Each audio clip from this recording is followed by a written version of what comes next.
Hey, good morning. This might sting a little bit.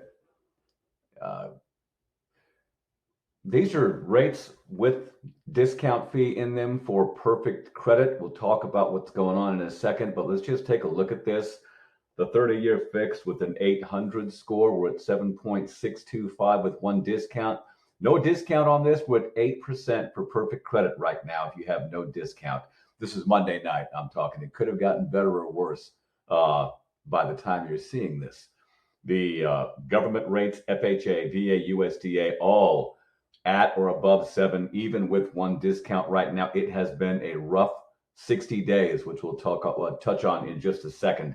Uh, we were talking about this on Nathan's call this morning, Monday, and I want to talk about today versus 60 days ago. Ryan had a great question about what the difference is, and I kind of mangled my response because it was Monday morning. Uh, the 30-year fix today on the top line with no discount, we're at 8% flat right now. That's perfect credit, 20% down, single family residence, not a condo.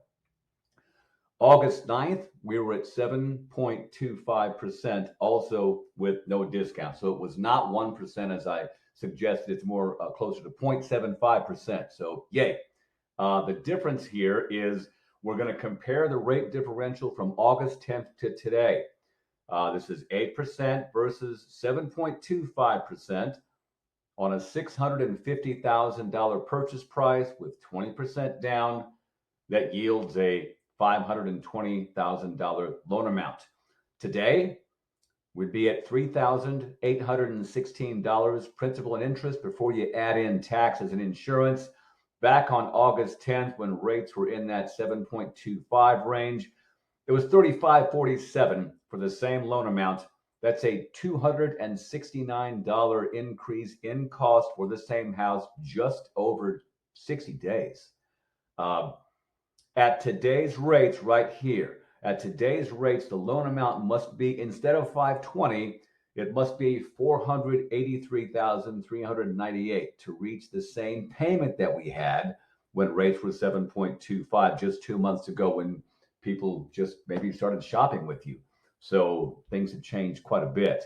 What that means down here is that today's price point, instead of 650, must be closer to 605 with 20% down in order to hit the same payment as we had on a $650,000 house just 2 months ago, August 10th. So it's $269 more expensive for this scenario. 650 price, 20% down, 7.25 versus today's 8% rate.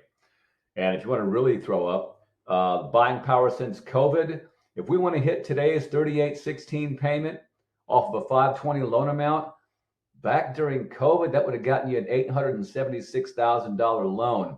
If the rate was just 3.25, I'm not going to do 2.75% because, good Lord, that equates to about a $1.1 million price point. So it's kind of depressing. I'm trying to find some good news in here. We have oil, we have Iran, we have Hamas, we have Israel, we have inflation, spending, and things just aren't getting bad enough economically to project rates improving substantially. I mean, now I'd love to see 7 again. But one thing that did happen in the past week that I blasted an email out on, looking for some positivity here, is talking about affordability. Fannie Mae reduced the minimum down payment on duplexes, 3 and 4 unit properties as well, to just 5% down. It must be owner occupied. Investor down payments for mortgages remain at 25% down payments. There's no such thing as a multi-unit second home in Fannie Mae's eyes. Buyers with 5% down, you got a buyer with 5% down, they can subsidize that payment with rental income from the other units of the property. When rates do improve in 3 to 5 years, I was talking 2 to 3 forever. I'm moving that up to 3 to 5 now. Refi the multi-unit as an owner occupant, remain in it for 6 months as you shop for a house, and then you can purchase a single family down the road. And remain an investor owning a multi-unit property. So I'm trying pretty hard to put some positive spin on things. What they're trying to do, I think, is push the investment LLCs out of the market, make home purchases for individuals who are going to occupy the property, less costly to get into, kind of like FHA allows a duplex or 3 or 4 purchase within 3.5% down payment. But Fannie Mae is kind of catching up here to the FHA structure on that. So I know it's not for everybody to be a first-time buyer and think you're going to be a landlord and have a multi-unit property. It's not for first-time buyers, though. This is for anyone putting 5% down who's going to occupy the property.